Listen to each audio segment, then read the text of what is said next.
వరాహస్వామి కన్నా ముందు ఉన్న శక్తి వారాహిదేవి. చాలా విచిత్రం అది.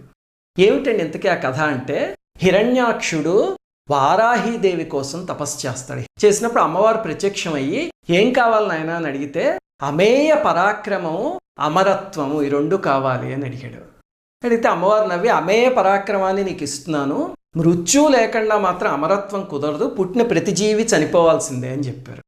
అప్పుడు వాడు ఆలోచించి కొంచెం తెలివితేటలు ఉపయోగించి ఏం చేశాడంటే, సరేనమ్మా అయితే ఇంకో వరం కోరుకుంటా, నువ్వు తప్ప నన్నెవరూ చంపకూడదు అంటే తథాస్తు అన్నారు. వెంటనే నేను నీ భక్తుణ్ణి కాబట్టి నువ్వు కూడా నన్ను చంపకూడదు అన్నాడు. అంటే అమ్మవారు సరే తథాస్తు అన్నారు.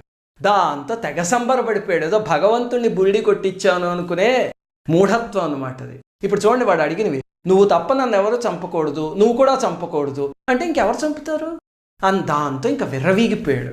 అప్పుడు అమ్మవారు